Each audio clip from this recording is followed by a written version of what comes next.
All So we right. are here with Ralph Olivier. How are you doing, sir? How's it going, guys? How's it going, Norman? I am super excited. Okay, so talk to us. So Elevate climber, student, Mhm. and has just landed a role. Yep. Tell me about it. Yeah, absolutely. So just landed a role maybe a month ago Yep. as account executive at Ooh. Yes, sir. So, I just had I just had a journey. Actually, I went to Elevate, Yeah. graduated, got placed in a job Yep. with a Elevate partner actually. OSP.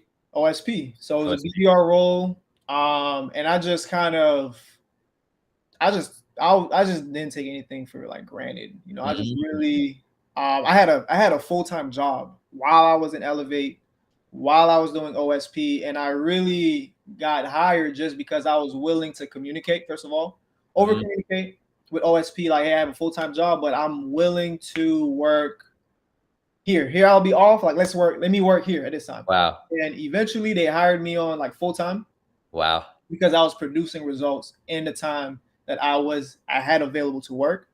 But I made sure I communicated so they understood my situation. They liked my results. They hired me on full time, and I kept producing those results. Right. Um. Can we talk about that for a second? That's insane because we've had, and you've probably seen people in your network, in life, etc.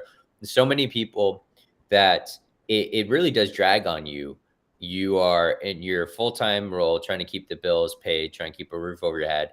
You know you're going to invest more energy, time, and money in a program like Elevate, and you know the outcomes out there. But then you also, in addition to that, right, as you graduated, you're like, okay, I'm going to take this OSP role, the Yep. sales role, and I still think of it as a stepping stone, but maybe I could do really well in. And I think my point being is a lot of people are in those situations, Uh-huh. but that leads to like negative experiences or depression. You know, they feel like they can never get up underneath doing all of that and just constantly grinding. So Yeah. how did you take it differently? Was it like a mental conversation you were having that was like, no, I can keep doing this and build up momentum? Oh yeah. Everything. All of that. All of that. You have to. First of all, when you said, I understood Mhm. where I was going, so I had to understand it was an investment. Yeah. When you invest we're a lot of times we're working for time and money, right? Hmm. Wherever you invest your time, that's also, you have to think about it. You're investing your resources, your money, Yeah. your energy. You can't get that back. So Yeah. for me, I understood that. Yeah, it might be a lot of work, but I could see I set a goal for myself. Mhm. So I think goal setting is going to be extremely important. And I mean, yeah, it might seem like a lot of work, but honestly, I call it 1% progress every day. Right? Nice. So never try to look too far out. Once you have a goal set, scale back your focus to the day to day and what you can control for the day. Mm, Don't try to spread yourself too thin, thinking about a month from now, 2 months from now. Once you've already done it, scale back and try to focus on the steps. It's kind of got like it. you see a long step of stairs. Yep. You're gonna climb it, and then just say, okay, well, let me just focus back on my body and do one step at a time. So basically, instead of getting overwhelmed with the entire scenario or world that you're in, you try to clarify what exactly do I want out of this? What's my exact goal? Exact And then goal. break that down so you feel like you're making improvements and just focus on the next step in front Next. of you. So for me, for example, I had Wednesdays and Sundays off in my full time job. So at OSP, I would work full time Wednesday, and then when I would get off from work, I would work like 1 hour, Mm, because I would tell them, hey, I'm getting off at this time for me to drive back home. Work with me. They're like, okay, yeah, that's cool. Okay, got you. So once I was able to be consistent, I got the full time job, and then that took me, I don't know how long, but that's when everything changed, because I went from one position to now I'm in SaaS, and I know how to apply myself. So now I right. can fully utilize that in one area. So that's a big win for me, right? I don't have to worry about spreading myself thin anymore. So it's just finding where you're able to spread your wings. Like you have to get to the location where you can fly. Wow, that's beautiful. And a So lot of these jobs are that specifically, right? This is where you're gonna make yourself be known. They call it Intuit, we call it, build your brand. You have to build your own brand. For I love yourself. it. So okay, well, let's clarify. So when you were enrolled in Elevate, what was the job? What was your full-time job? So I have a sales background, Yeah. but the reason why I went to Elevate was because there were layoffs, not even layoffs, the company shut down. Mm. So I was like, what? Okay. That was the first time that happened to me. So I said, I'm gonna go into the most secure industry that I know, which is gonna be SaaS, where I can go to any other SaaS company easily. Right. So a lot of things happened between me going from before Elevate to Elevate, where I was working sales jobs. I went to a startup, and then out of nowhere, I'm without a job. So I started working at Costco, literally at Costco, just to pay the bills. I'm like, you know what? I'm gonna get this job, pay the bills, do That's the Elevate hustle. while I'm doing that. Yeah. And then, which Costco is a great company, by the way, but I know it wasn't gonna be really my path. So, so as soon as I got into Elevate, I knew, I was like, you know what? I didn't even really want to be an SDR. I wanted to be a AE. That was my goal. Actually, my goal is enterprise AE. So I'm still working through that goal. I'm not done. I'm just in between where I want to be right now. Yeah. Okay. So take Elevate. I think it was when I looked at your resume and LinkedIn, I think I was looking at, there was a lot of mortgage experience there and mortgage sales. So I think that's the company that was shutting down. Is that right? No, it was, so I worked at, that was a Amerisave Mortgage. Right. I was an appointment setter there. I did amazing. Yeah. I was great. I thought I was so good that I was like, you know what? I should go high ticket commission. Ooh. So I went to this startup real estate company, like tech-ish company. High ticket deals. Everybody there was making great money. And then 3 months in, it shut down. So technically I was better off at the other job. Yeah. Yeah. That was the big risk. It was a big risk and didn't work out for me, but that's okay. We move forward, right? Yeah. You got to fall forward. So then you go into Elevate and now you're training while you're in this full-time role, and you're getting exposure to OSP, right? That employer. And then they offer you a full-time job. Full-time job. Right. And then how many months later do you become an account executive? Like, what's that timeline like? I think that was 1 month. I think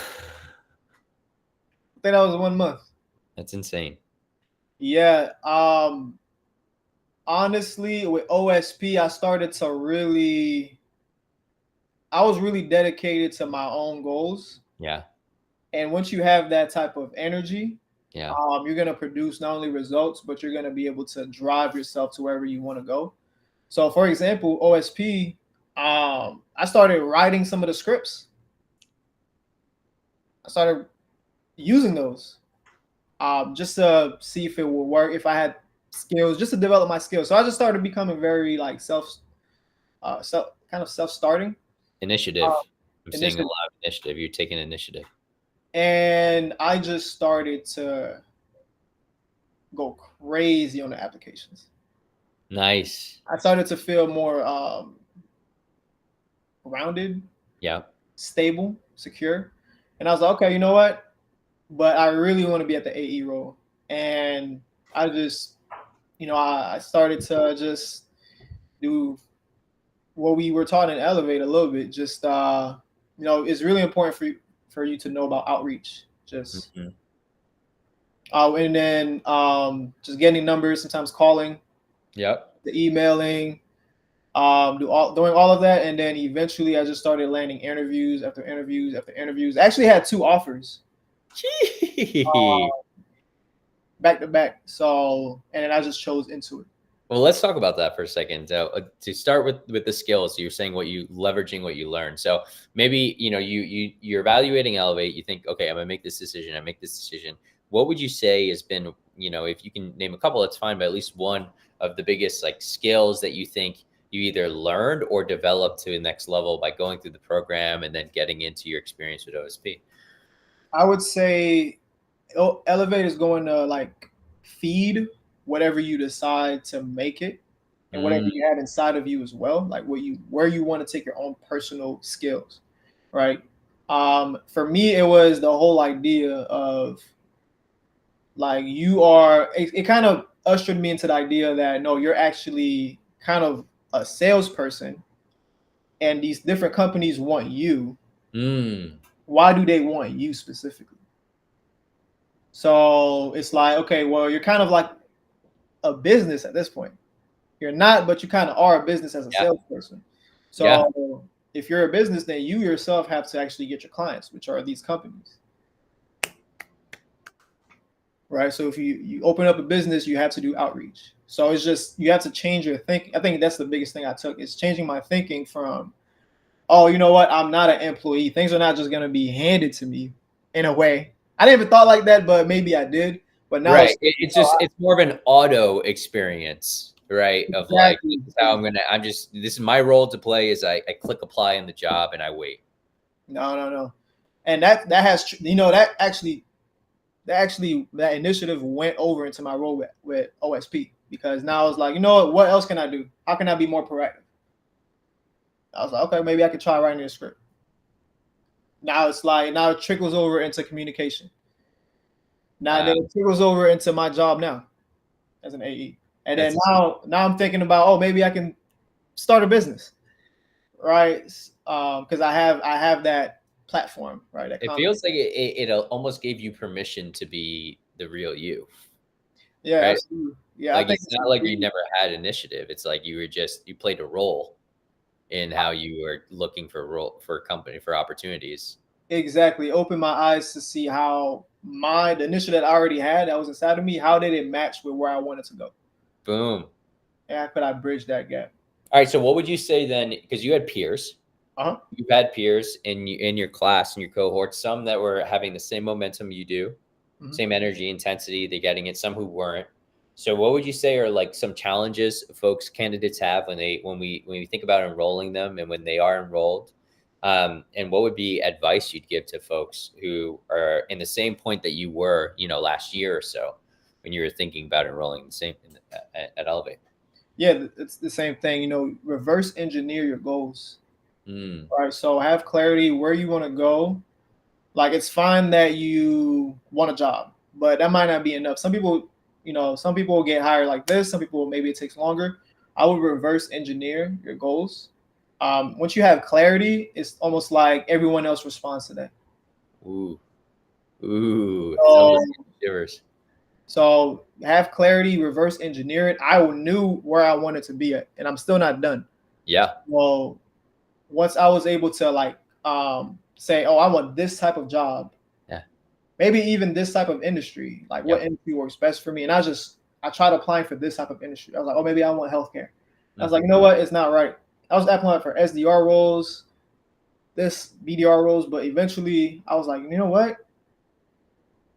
No, I want this type of role. And once I connected to that, that is how it fell together. So I would say reverse engineer your goals and know what you want to get. It's really easy to get wrapped up in the whole like day to day, task to task, Yeah.